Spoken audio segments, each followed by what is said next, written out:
What happens when the promise of a secure retirement starts to slip away? What does it say about our country when someone in their 80s is still scanning groceries or delivering Uber Eats? Not because they want to, but because they have to. What does it mean when we tell people, work hard, pay your taxes, and one day you'll be taken care of, but then turn around and slowly let that promise erode? I'm Ben Chrisley, and on today's episode of Evergreen Perspective, we're taking a hard look at Social Security, one of the most important and most misunderstood programs in American history.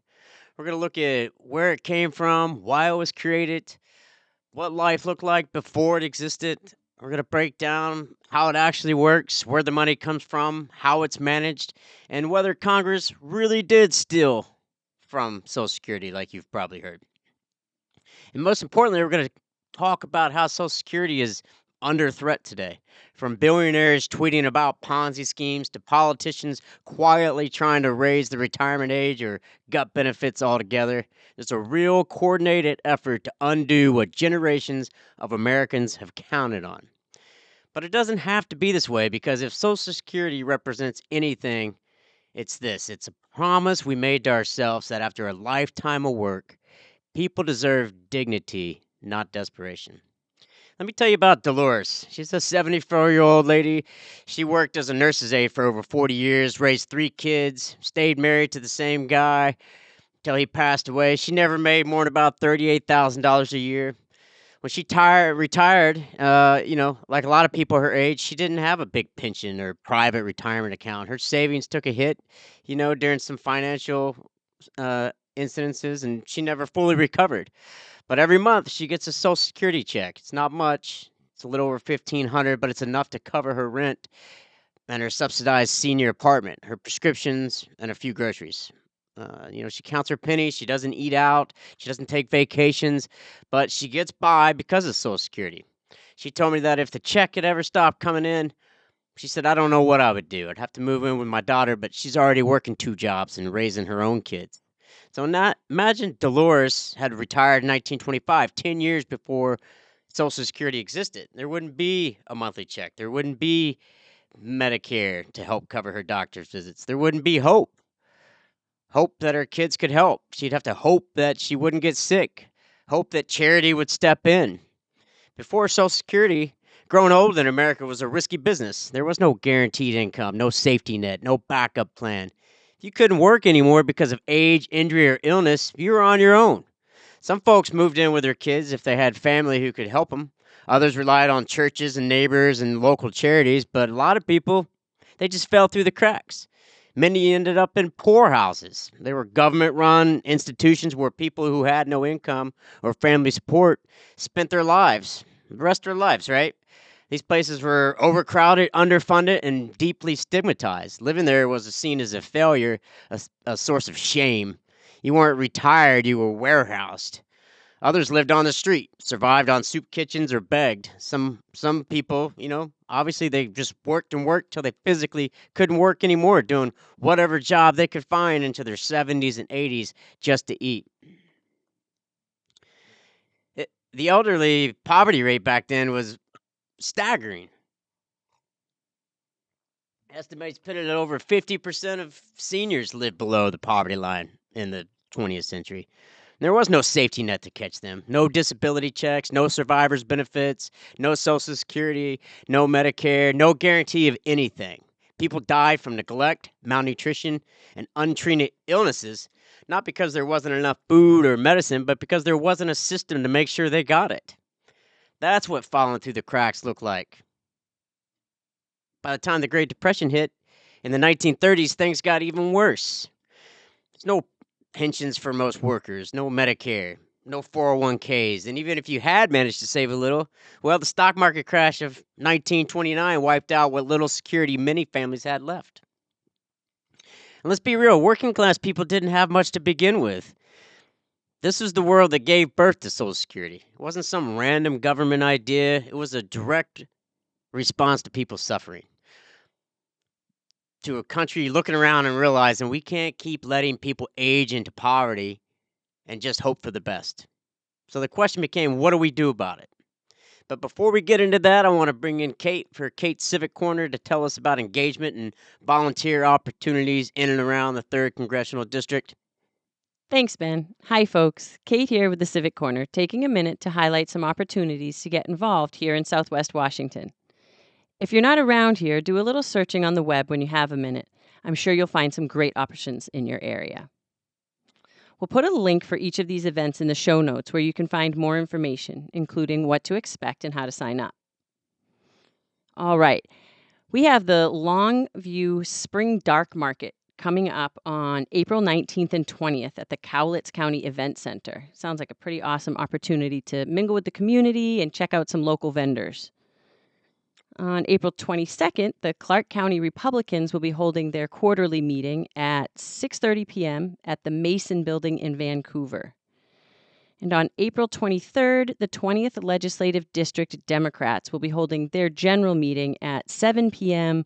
via Zoom. And the volunteer opportunity that we're highlighting this week is an ongoing one.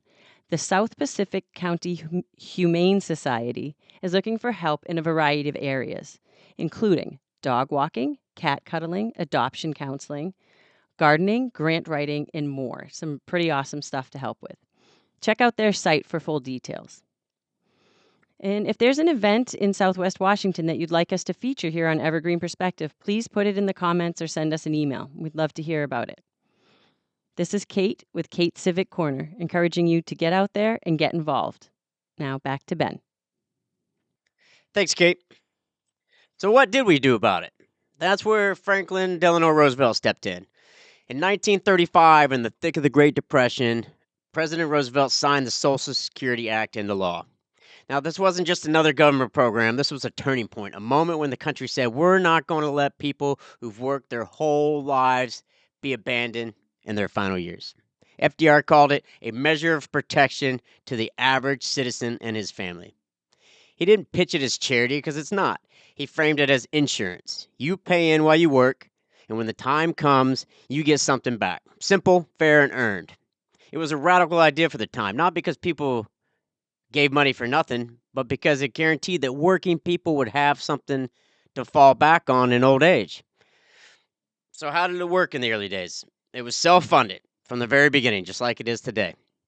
Social Security was paid for through payroll taxes. Workers and employers contributed a small percentage of their wages, and that money went into a trust fund that would be paid out benefits down the line. In the original 1937 rollout, the tax rate was really small. It's 1% for the worker and 1% for the employer. And it applied to the first $3,000 of annual income. That was a lot of money back then, but the tax itself was deliberately kept low to get the system off the ground. Here's the part that's really wild. When it first passed, no one got immediate benefits. People started paying in 1937, but monthly retirement benefits didn't begin until 1940. This idea was to help build up the fund so that when people started drawing it, they could get in there. So people had to sign up, they had to register with the federal government, which led to something totally new for most Americans, getting a Social Security number. Between 1936 and 1937, over 30 million Americans signed up, most through their employers, who were responsible for recording worker information and sending out payroll taxes. People filled out basic paper forms, submitted their identification, and received a card with that now famous 9-digit number, Social Security number. That number wasn't just a formality, it tied your work history to your future benefits.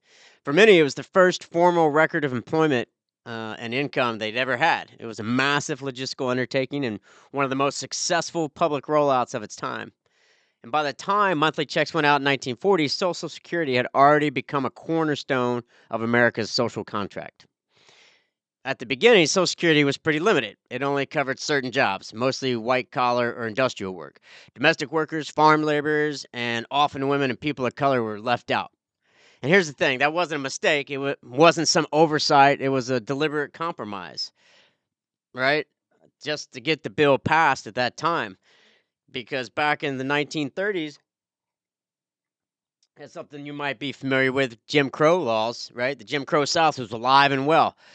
Jim Crow South refers to the period after Reconstruction from about 1800s through the 1960s when Southern states passed a series of their own laws designed to enforce racial segregation and suppress the rights of black Americans.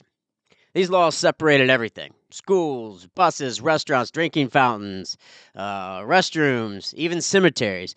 But more than just separate, these systems were designed to be unequal, keeping black Americans in poverty, denying them access to quality education, decent jobs, and the right to vote. It wasn't just about laws on the books, it was backed up with violence, intimidation, and a justice system that rarely, if ever, protected black lives. It was a time when white supremacy wasn't some fringe ideology, it was part of the political structure. And during this time, Southern politicians fought hard to keep the federal government from interfering with that system. So, whenever new national programs were proposed, like Social Security, they would only support them if the programs could be written in a way that would preserve their local control over racial order. That era was defined by segregation laws, voter suppression, racial violence, and a social system built to keep black Americans, especially in the South, politically powerless and economically dependent. Southern lawmakers in Congress held a lot of influence at that time, and they had no interest in extending federal protections or benefits to the black domestic workers and farmhands. And that was a huge portion of the Southern labor force at the time. To them, giving those workers access to national programs like Social Security wasn't just about money, it was about control. Those in power wanted to preserve the racial and economic, you know, the way the South was stacked up, where black labor was cheap and easily exploited and no real legal or political backing. So, in order to get Social Security through Congress, and FDR's administration made a deal. They agreed to exclude domestic workers, agriculture workers, casual labor, and public employees from the original time. That one decision excluded about 65% of black workers and about 80% of all working women at the time. It was a compromise made in the name of progress, but at the cost of equity. It brought political support from powerful lawmakers, but left millions behind, obviously. So those exclusions, obviously, they didn't last forever. Starting in the 1950s, Congress passed a series of amendments that expanded Social Security to include millions of workers who had originally been left out. So brought in the agricultural workers, domestic workers, self-employed. It was especially important for black workers in the South and for working women across the country. Through the 50s and 60s, more and more people were brought in and new protections to include disability benefits. And then Medicare was added in there too. By the 1970s, Social Security had become what we know it as today, a truly national program covering almost every working American out there. But, the origins of Social Security, like American policy of the day, like all policy of the day, was tangled up in the race and gender and power. The idea was that they wanted to keep things separate and unequal. But, these programs work. If you work hard and contribute to society, society's supposed to have your back, right? So it wasn't about economics. It was about bringing people dignity, about making sure older Americans didn't have to choose between paying rent and buying food. It's about us saying we take care of our own. And from the beginning, it was built to last. Social Security wasn't tied to Wall Street, a volatile system. Wasn't a welfare handout. It was and still is a social insurance program paid for by workers, managed by the government, designed to be there no matter what. Right? And here's the thing: people loved it. People still love it. It gave working Americans something they never had before, and that was peace of mind. So, where does the money actually come from for it? That's what we're going to dig into next. So, we've talked about why Social Security was created, how it started off, far from perfect. But let's break down how kind of the whole thing works. Because, let's be honest, most of us don't know how it really works, and most of us all pay into it. How it functions is kind of a mystery. So, Social Security is a pay-as-you-go system. Um, and so, as we pay into it, it's not some private savings account for your retirement. So the money you're putting in doesn't go to an account for you. What it does is it's going out the door as you pay it in to the people who need it today. So it helps pay for current retirees, people with disabilities, and survivors. So what you're paying now goes out today. The system is funded through payroll taxes called FICA. That stands for the Federal Insurance Contributions Act. You pay 6.2% of your wages, and your employer matches with another 6.2%. If you're self employed, well, you know the drill. You get to pay both halves, unfortunately. But that's the way that goes for being self employed. All that money goes into a trust fund. We got the old age and survivors insurance and the disability insurance. You've seen those on your paycheck, OASI and DI. Those trust funds are managed by the federal government, and they only invest in U.S. Treasury securities. So no stock market gambling, no risky ventures, just super stable government. And there's people out there that say, "Oh, we should be investing in the market. It guarantees a return of, insert a number here, 8, 10%, 15%." There's no guarantee in that. They didn't want to take those risks. They wanted to make sure that people's money was there to pay for the people when they needed it. So something that surprises a lot of people about Social Security is, it's not part of the general federal budget. It's a separate program with its own funding stream. Right? We just talked about this a little bit. That means it doesn't add to the national deficit, and it can't just be rated like some folks claim. So let me say that again. It does not add to the federal deficit, no matter how many times you hear somebody say that. So how much you get out of Social Security later depends on how much you paid in and for how long you work. The longer you work, the more you earn, the higher your monthly benefit. Up to a cap, of course. It's designed to replace a portion of your income, but not all of it. That's why Social Security was never meant to be our only source of retirement. But for many Americans, especially low income, it is. That's the only source. Um, you know, and it's also not just for retirees. Social Security also covers people with disability, um, covers widows, widowers, and children of deceased workers. I mean, it's a true social insurance program helping people across life's toughest transitions. So where's the problem? If it's self funded and people love it, and it's been working for nearly 90 years, why do we keep hearing that it's going broke? So, you know, let's just real quick, let's clear something up. When you hear payroll taxes, it's easy to lump everything together, but not all payroll taxes do the same thing. As I said, the ones that fund Social Security and Medicare specifically are the FICA taxes, and we've already talked about that, right? You pay 6.2% of your wages, and then you pay 1.45% for Medicare specifically, and then your employer contributes that. And if you're self-employed, you pay that, but you do get a tax deduction for your half. So if you're self-employed, you know that you get tax deduction for your employer half. Um, but there's also federal income tax withheld from your paycheck. That's different thing, right?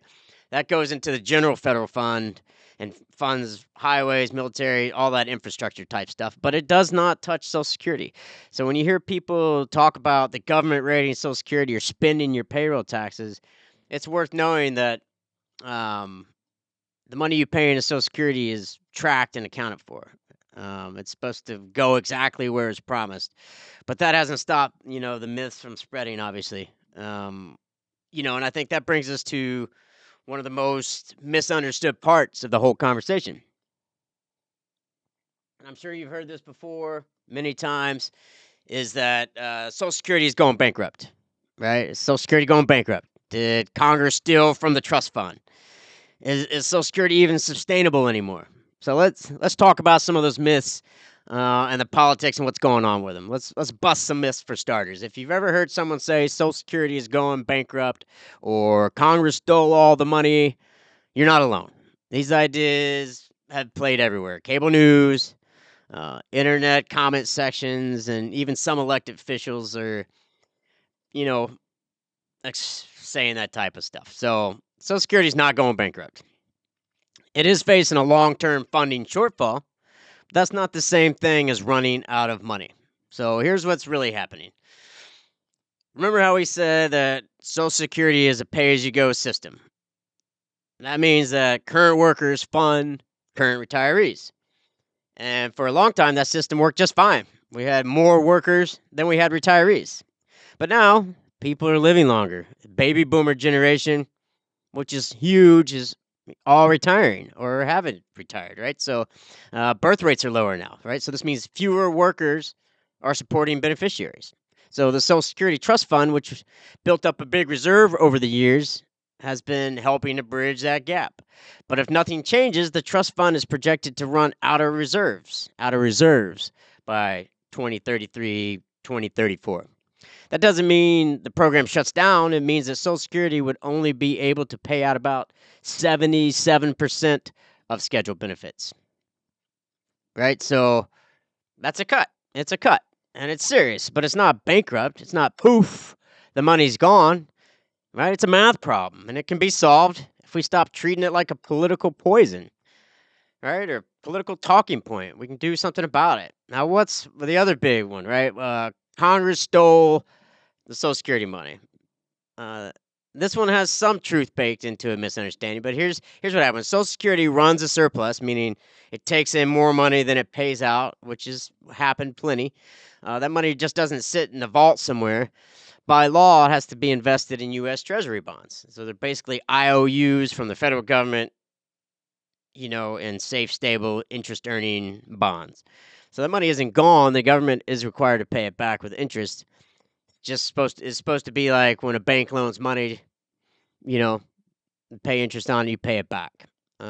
Except in this case, we're the lenders, right, through the Social Security. Now, it's fair to criticize Congress for not saving more or for not cutting taxes or those type of things, but it's not theft. It's how the system was designed to function, and it's still functioning. So what's really happening, though, is a political effort, mostly from the right, to undermine the confidence in Social Security. You've had folks like Paul Ryan for years who've pushing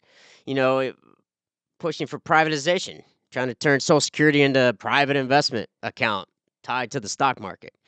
You got Donald Trump who promised to never touch Social Security, but then they proposed these budgets that include billions in cuts to the disability insurance. That's part of Social Security, guys.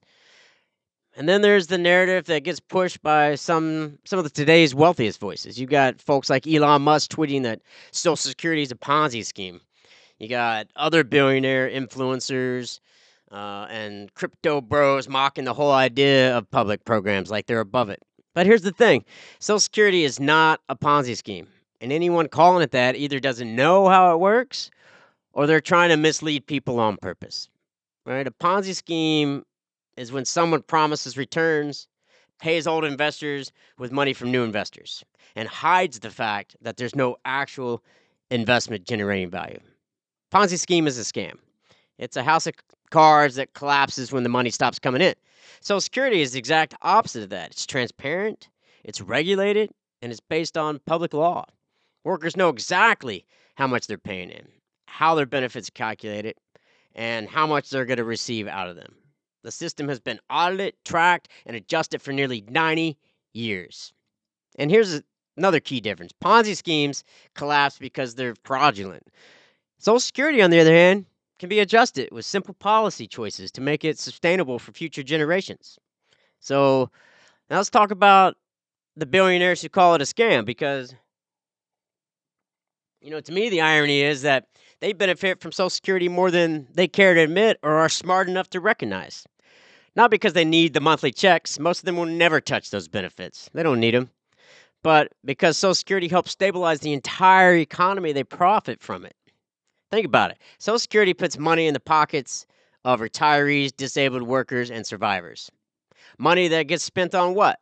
Housing, food, prescriptions, transportation. It gets put into the economy. The people are the economy. The steady flow of income supports local businesses, keeps consumer spending going, and softens the blow during economic downturns.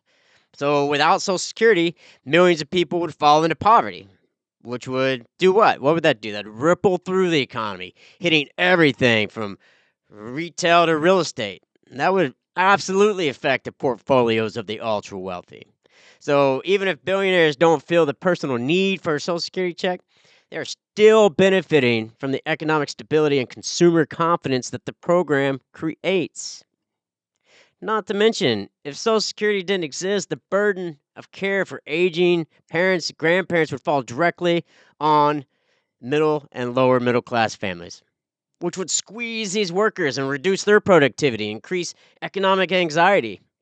In other words, exact opposite of what capitalism says it wants. The truth is, billionaires didn't build their fortunes in a vacuum. They built them in a society with public education, public roads, public health systems, and yes, public insurance programs like Social Security that kept things from falling apart around them. So when they call it a scam, man, that's just projection on their part. The real scam would be letting people who've benefited the most from society convince us to abandon the very systems that have held it together. And so that brings us to the present moment, right? Because while myths are loud, right, the attacks are getting even louder. There's a growing movement to actively dismantle Social Security piece by piece. So let's talk about, who's behind it, right? What's their end game? What is the end game? There's a real coordinated narrative out there that the Social Security system is broken, that it's unsustainable, that we need to gut it or privatize it or hand it over to Wall Street. But the numbers don't support that, and neither does public opinion. The overwhelming majority of Americans across all party lines support Social Security. They want it strengthened, not slashed. There's also a running diatribe that there are all kinds of fraud in Social Security and the disability program. That simply isn't true, and there is no evidence or facts to point to this. The reality is that these programs maintain rigorous oversight and have remarkably low fraud rates.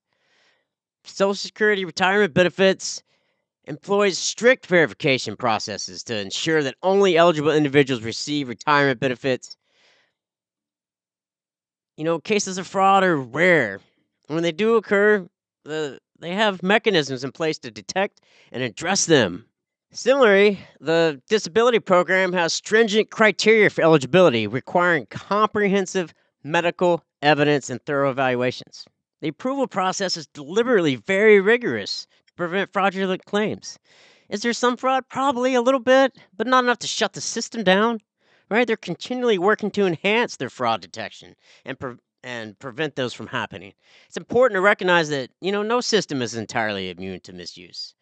But the notion of widespread fraud in Social Security programs is largely unfounded. These programs are vital lifelines for millions of hardworking Americans, and misrepresentations about their integrity continue to help undermine the confidence in the system, right? And it's harming those who rely on it.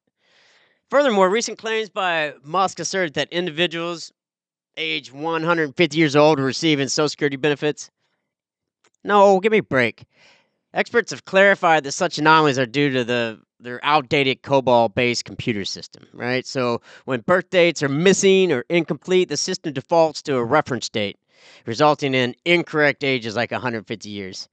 But it's important to know that Social Security has policies to halt benefits to individuals over 115 years of age. So it helps mitigate the risk of payments to deceased persons.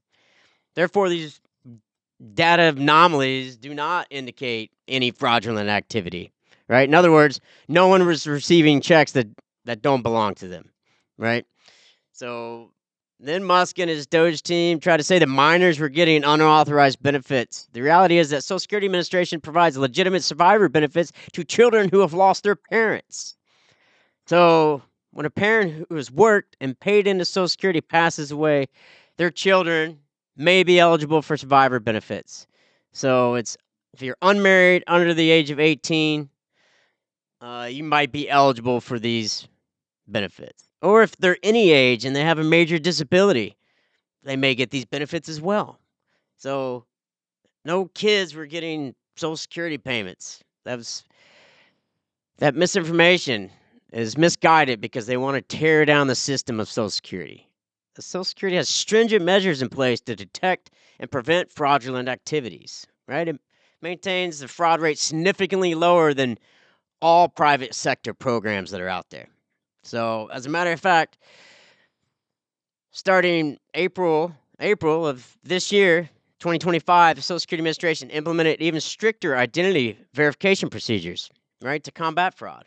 Right, beneficiaries unable to verify their identity online are now required to visit a Social Security office in person.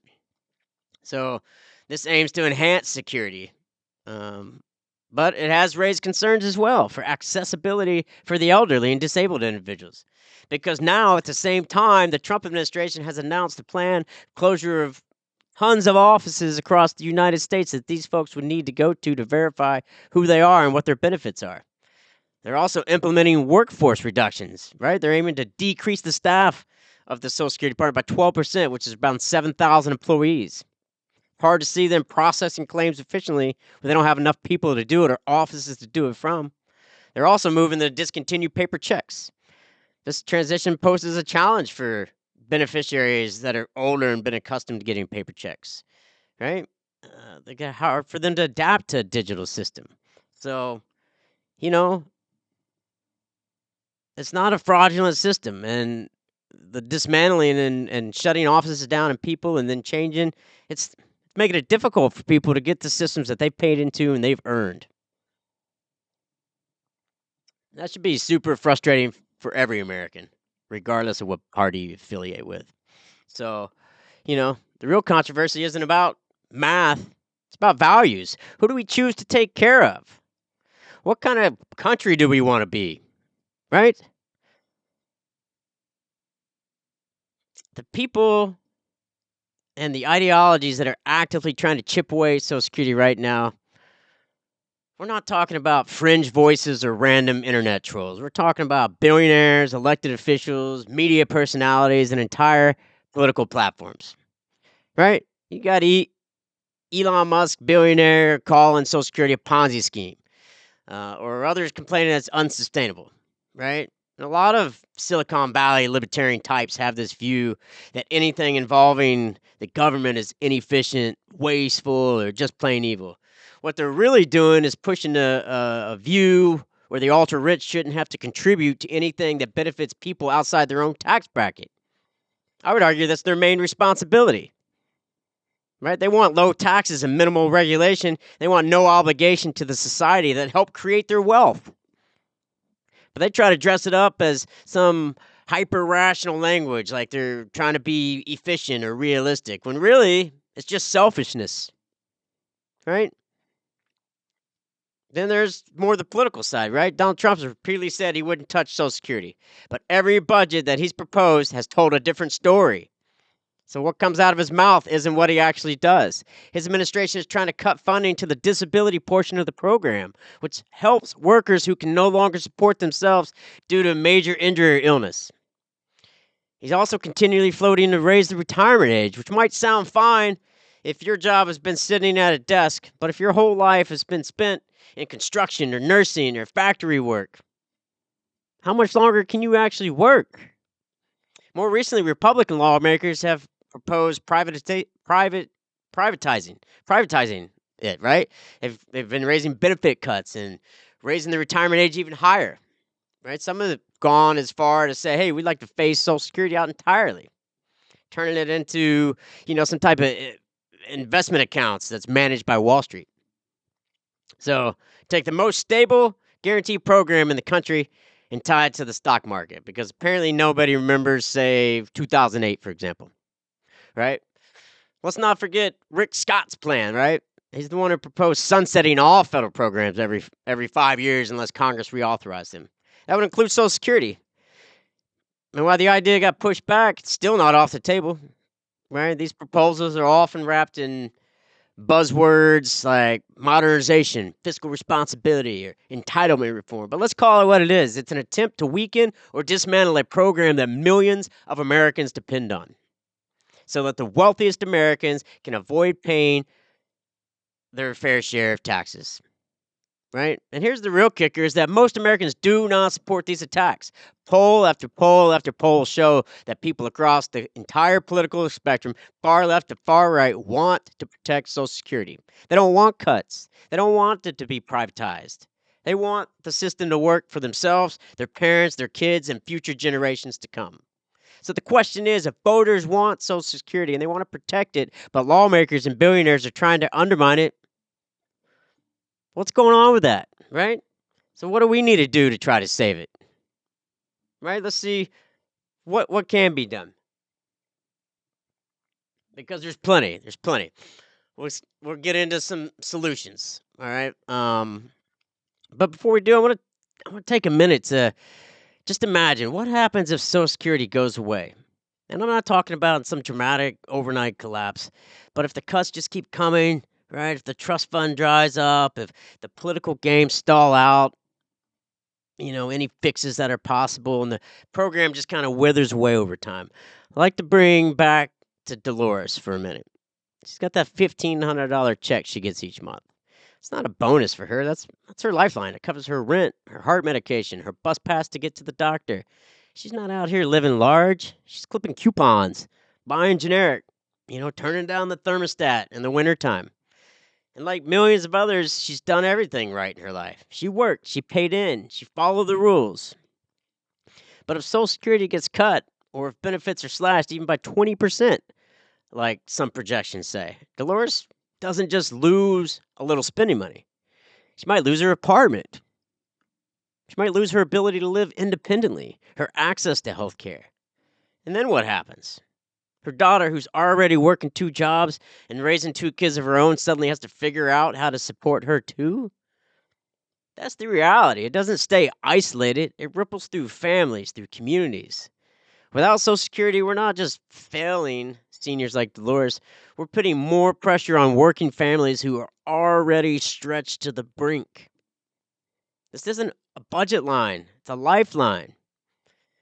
And Dolores, she's not some rare exception. She's the typical American retiree. Millions of seniors would fall into poverty without Social Security. Right now, Social Security keeps over 20 million Americans out of poverty every single year. Right? That's not just the retirees, it's also the widows, the disabled workers, children with deceased parents.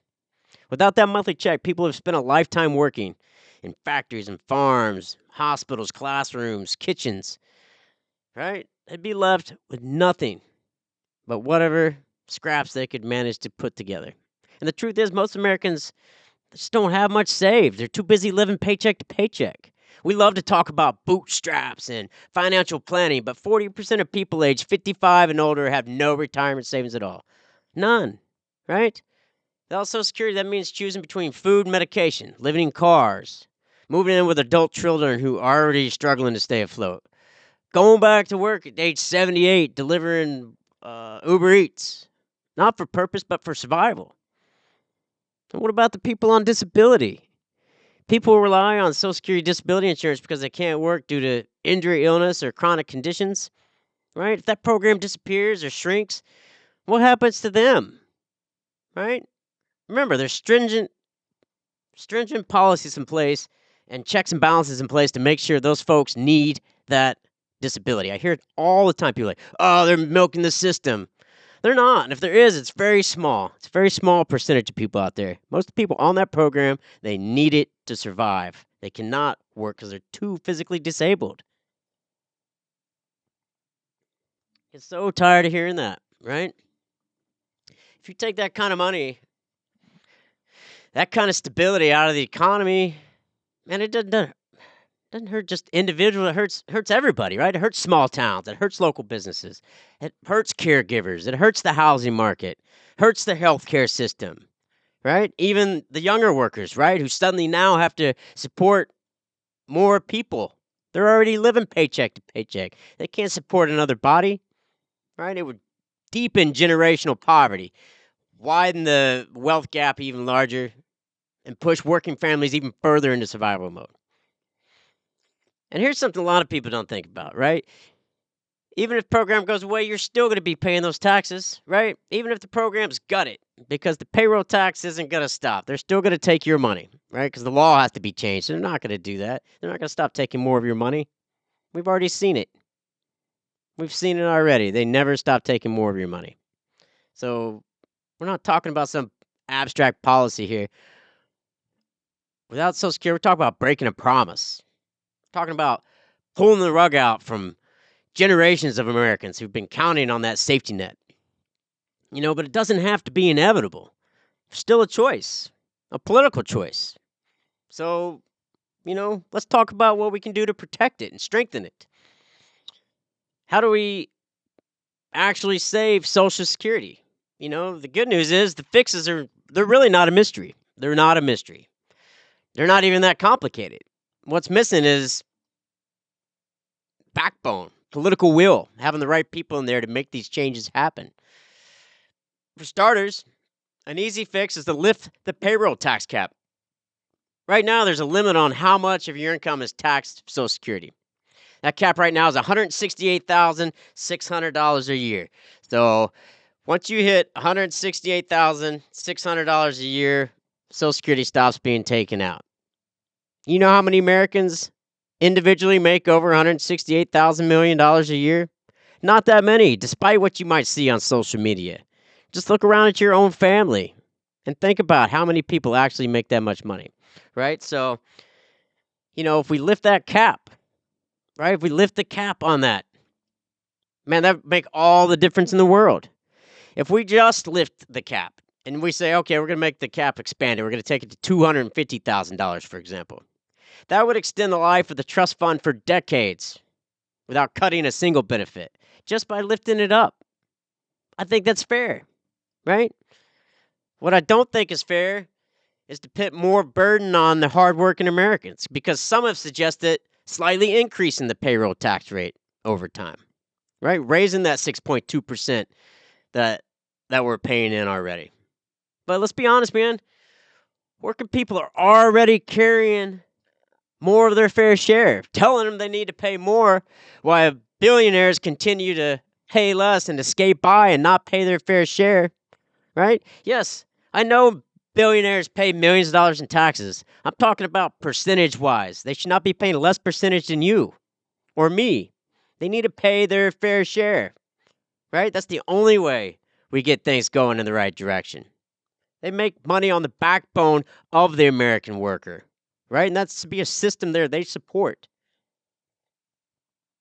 I just think trying to ask us to pay more percentage is going backwards.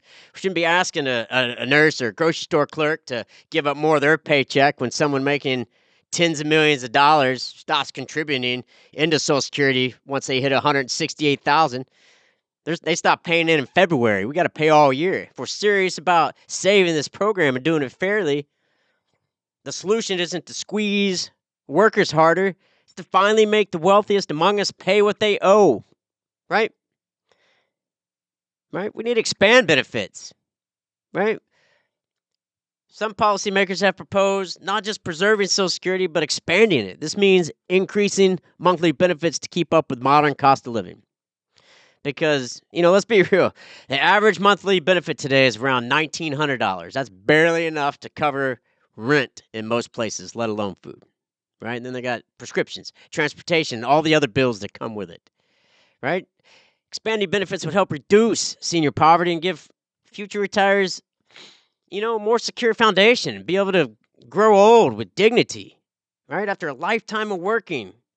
Man, we should be able to do that. We should be able to retire with dignity and not have to live in poverty.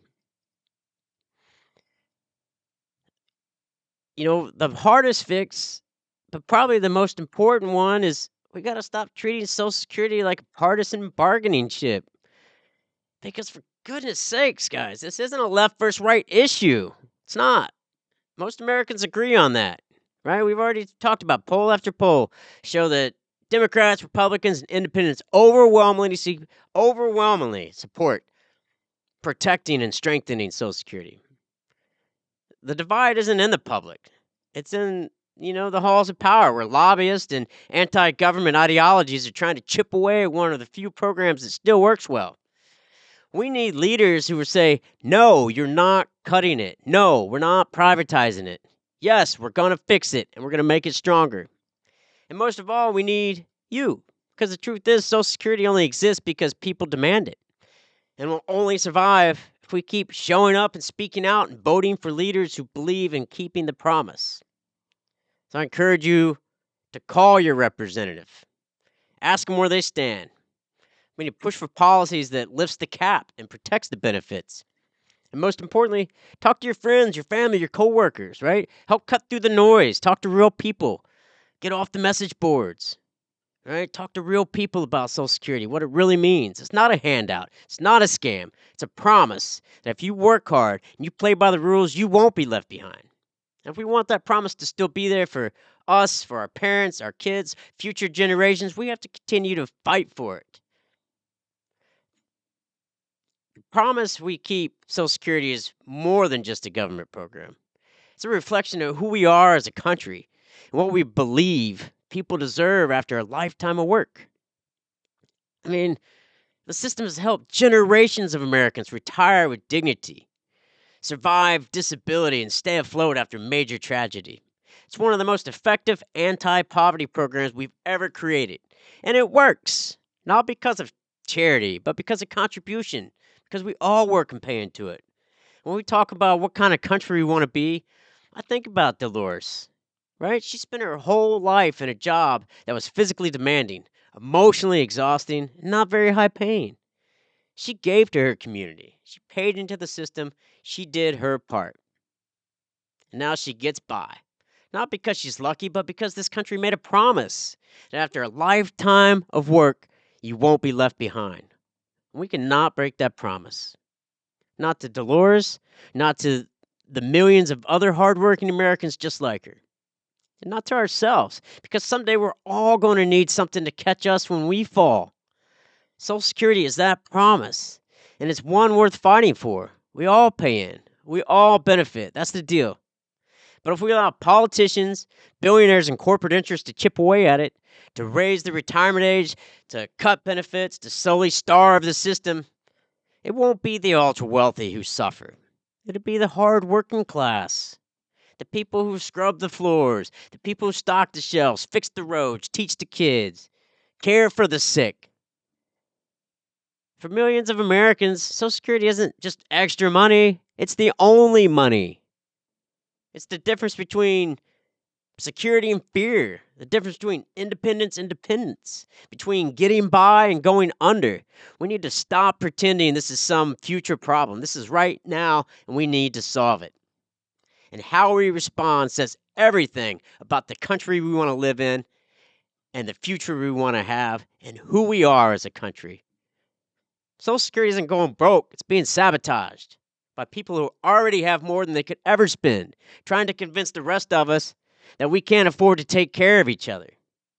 But we can. We can afford to take care of each other. We already do. We just have to choose to keep doing it and make the system stronger, fairer, and fully funded for generations ahead. Because the promise of Social Security is a promise worth keeping. Thank you again for listening to Evergreen Perspective. Each episode, I try to bring you stories and facts that matter, not just the headlines, but in real life. And if you've been with me for a while, you've started to learn a little bit about who I am too. You already know I grew up on a farm, later joined the Navy. What you might not know is that a little while after getting out of the military, I went into nursing, a career that has taught me more about people, pain, and perseverance than any textbook ever could. I spent the last couple of decades working in emergency rooms, in the air as a flight nurse, and on the ground in community clinics. And I've seen firsthand what happens when the safety net holds and when it doesn't.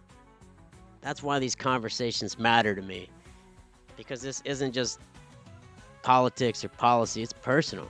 So I want to thank you for being a part of this, for showing up, for caring, for thinking deeply, for being willing to look at the full picture. Until next time, stay curious, and as always, take care of yourself and each other. See you next time.